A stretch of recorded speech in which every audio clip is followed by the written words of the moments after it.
And now we revisit our friend Jonathan Richman, he of the Modern Lovers.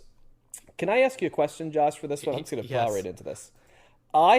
This is not, I think, a controversial take to us. It may be to others and stuff. I have become convinced that the most important band in the history of rock and roll is the Velvet Underground, Josh. Oh, really? think, I think, can you think of anybody more important? I mean, you can like other people's albums more, right?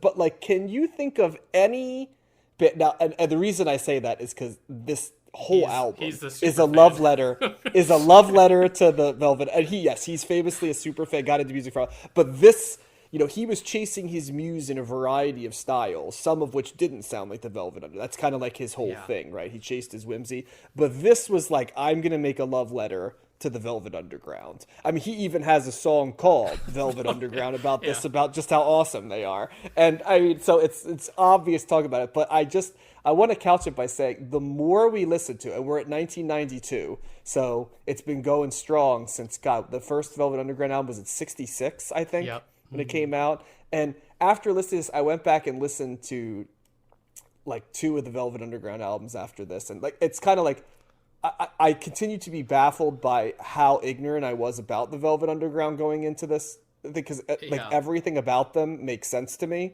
And also, every time I listen to those albums, they get better. And the more music we listen to, the more I'm like, my God, this is like the Dead Sea Scrolls. It's yes, exactly. We both use different reference points, but same idea, right? It's like, this is, and I know that, growing up, I just took for granted, like, it's like, okay, well, in rock music, there's like Chuck Berry and then like Sgt. Pepper and the White Album. And don't get me wrong, there's a lot of influence from them, but nothing is more influential than the first couple of Velvet Underground albums to like almost all of the rock music that I like.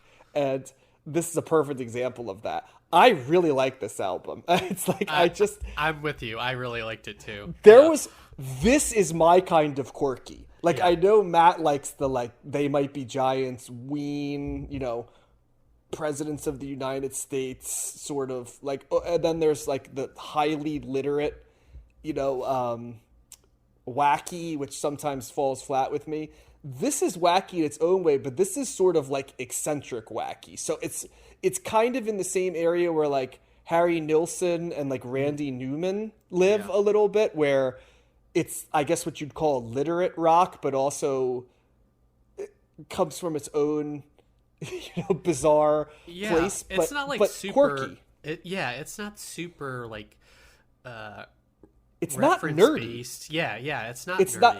Yeah. It's quirky, but it's not nerdy, and I think that's what I was kind of getting at. Like, Jonathan Richman is not necessarily the coolest guy in the room, but he's also not nerdy, and he aspires to listen to cool shit. You know what I mean? And kind of like have a cool vibe to him. And that connects with me way more than writing songs about like polygons and, shit like that.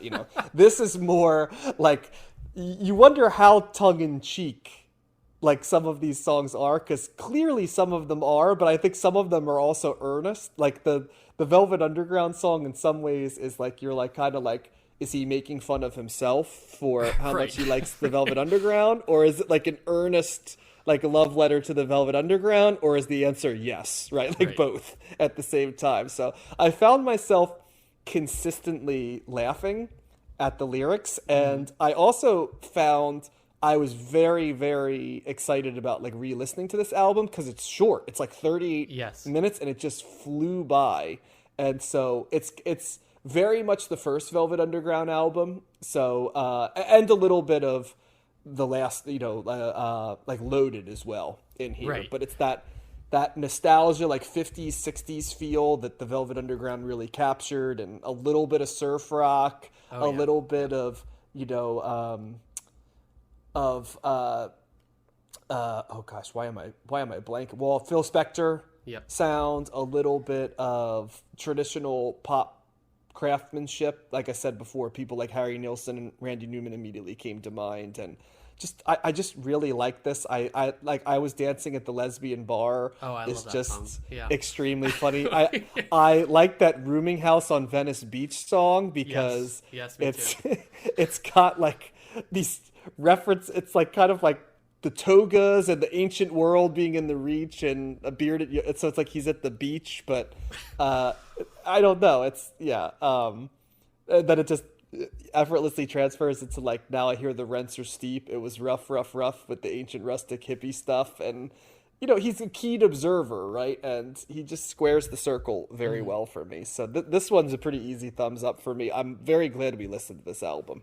Yeah, this album is like so easy listening and not an easy listening genre, but and like it's such a listenable album. Like it breezes by. He really has I love the retro sound to this. It's almost like he just plugged a guitar into an amp and like is making the album by himself in some way, even though he has like drums and bass and stuff. It just feels, it's got a kind of lo-fi DIY feel to it. And that like really, Parties in the USA is a perfect example. It's like we need more parties with potato chips and people playing music and coming around, and it's just the like slackerness of it, but also the earnestness. It just cracks me up. And he has a really good, I don't know, songcraft. He just writes really catchy songs that are simple but not simplistic. And the references are his musical taste is on his sleeve. I felt like this was such a breezy, light feel with that surf rock kind of woven throughout the album, and just.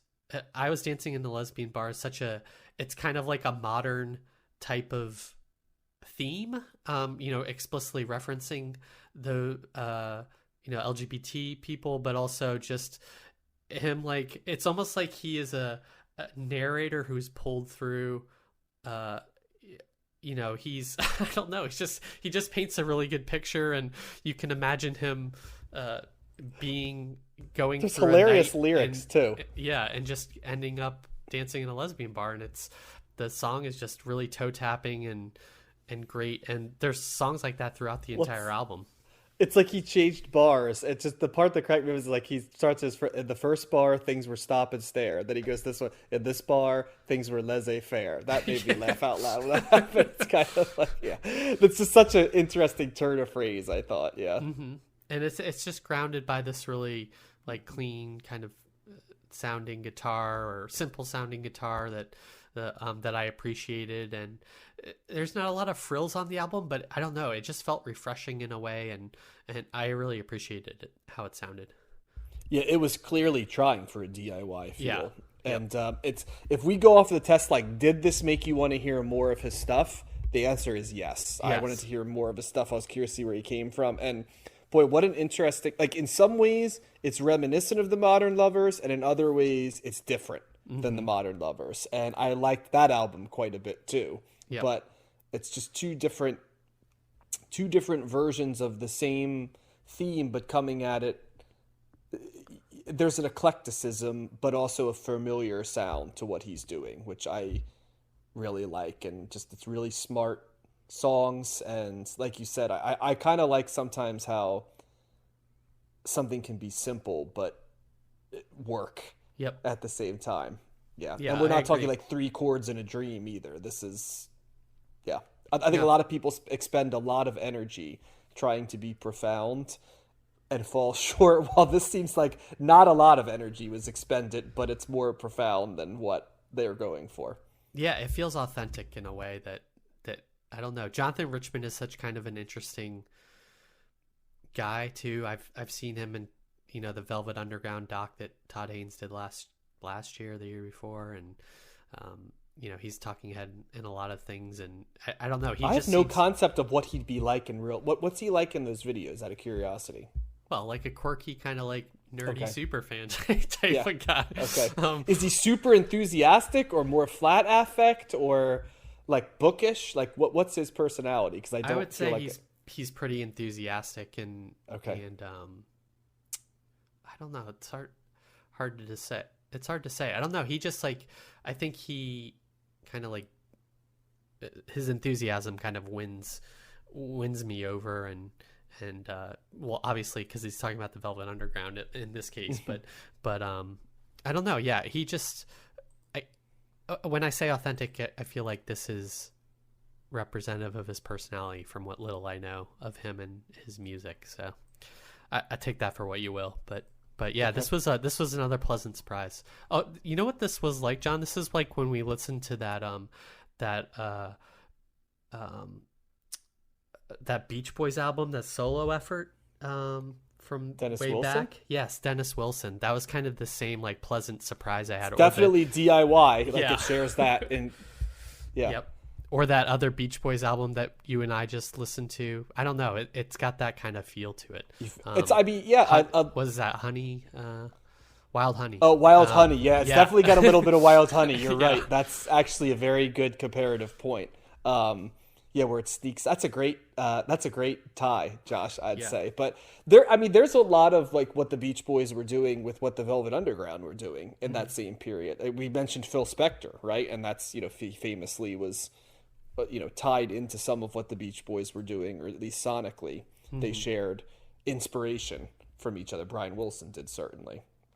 So great pull though. That's a good one. Thanks. Like Yeah. stripped down thing. Yeah, and I think the songs, they're not as they're certainly not as flirty or as subversive as what Harry Nilsson was doing. But I No, do think no. there's a similar like cadence to how he writes songs as well that just struck with me a little bit. So Yeah, this is. I would say this is a hidden gem if you're to check out for people that are interested. yep, I would agree. This one's gonna be when we have those like albums that snuck up on you list at the end of the 90s. I could see this showing up for me on that. Yep.